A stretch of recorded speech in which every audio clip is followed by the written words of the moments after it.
take one look at the fact that we are in the same time zone with New York, and you take note of the fact that increasingly it is becoming difficult to take money in and take money out of the United States.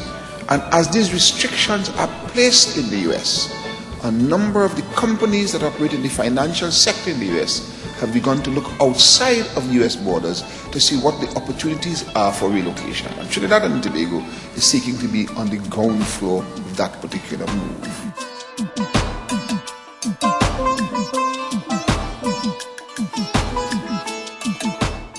Vision 2020 was developed to deal with one thing and one thing only, to ensure that the lives of people are better as a result of the resources that Trinidad and Tobago possessed. It set some benchmarks and it developed a plan to get us there in the shortest possible time, or by 2020. Vision 2020 has to do with making use of energy sector revenues to develop the non-energy sector. The market that we are seeking to promote was developed when Trinidad and Tobago was looking for diversification away from energy and gas. We felt that given the rate at which the financial services sector was growing, and given the gas resources that were available, that we had maybe a 15-year window to create an alternative financial center. And a key part of it is diversification. What we're aiming to do is to develop Trinidad holistically, all aspects of its economy, but very importantly, all aspects of the society. So it is intended to be a very broad and wide-ranging vision for the development of the entire country. What we're seeking to do is to make sure that there's a fit in terms of culture, in terms of business practice, in terms of our own aspirations of what we would like to see, how it can be integrated. We know from history that establishing an IFC is a challenge of enormous dimensions. However, our team of experts has done tremendous amounts of research and analysis to understand why some have failed and why some have succeeded. We will learn from both to ensure that our story is a story of success. We are strategically located between North and South America. Trinidad and Tobago extends or leverages the strengths that we have, moving us from being the financial center to the Caribbean to being the financial center for Latin America. When you look at our location, when you look at the level of human resource that we have available to us, when you looked at political stability in the country, that created the circumstances for an international financial center. We are the jump-off point for a number of companies who actually have organizations set up here. The intention is to create a zone that would facilitate rapid development. When we started to plan for the TTIFC, the world was growing at a faster rate. Wall Street was bubbling. Interest rates were much lower.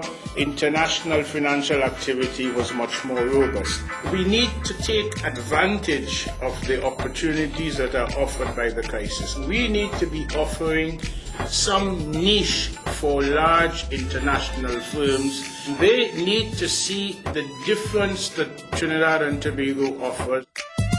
When we started exploring the IFC as an opportunity in Trinidad, we looked around the world and we looked at who have had successful developments. And once you have an IFC located in Trinidad, you are then going to have demand for housing, new housing, you're going to have demand for supply of goods and services and so on, which will obviously expand the economic activity in Trinidad. The benefits of this would certainly be down to the rest of the economy. Because to the extent that people come to work in the financial sector, they're going to need housing, they're going to want to enjoy our tourism facilities, they're going to be interested in our entertainment, and it would cause spillovers throughout the economy. I believe that all these factors collectively give us the optimism to say, yes, we can. Yes, we can. Our overall economic growth continues to defy international trends. And over the last 6 years, more than $6 billion in direct foreign investment has come to our shores. The convergence of all these positive factors has opened a window of opportunity for us. Everything must be fully transparent so that anyone coming into Trinidad and Tobago, any investor, any future investor, anyone who has money already here, they must be comfortable they're operating in an environment where the rule of law is observed and where business transactions take place in a particular kind of way that they can have absolute and full confidence that their money is well protected and the investment will pay them dividends over the long term. Clearly, Trinidad and Tobago has a record of strong macroeconomic performance. For the last decade, we have been averaging economic growth of over 7%. We are running close to full employment now. We have low external debt. We have a robust financial system, and we have abundant foreign exchange reserves. What more could a small developing country ask for? We need to continue to focus on the softer side, the social infrastructure, the areas that create long-term value because it results in development of the people and development of our intellectual capability and our ability to leverage that to create value for the society over the longer term. And I think that particular area is the part that we need to focus on now. We can see no greater contribution that we could make to the future prosperity of our nation and to the economic well-being of the people of Trinidad and Tobago than to implement this project and see it through to completion. With your help, we will deliver on our commitment to make Trinidad and Tobago a major international financial market.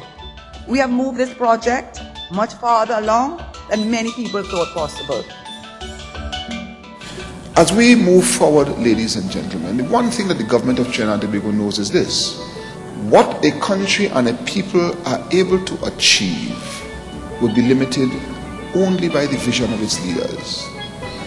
And if the leaders have a restricted vision of what is possible, then that is what they will achieve. We believe that Trinidad and Tobago has a tremendous amount of possibilities in a number of respects, and there's all determination to exploit these possibilities to the fullest extent. At the end of the day, it is not just a question of an IFC or an IFC for the sake of an IFC, or economic activity for the sake of economic activity, my dear friends. The objective of all of us has to be a better life for as many people, as many citizens of Trinidad and Tobago in the shortest possible time. It is my pleasure to endorse this initiative.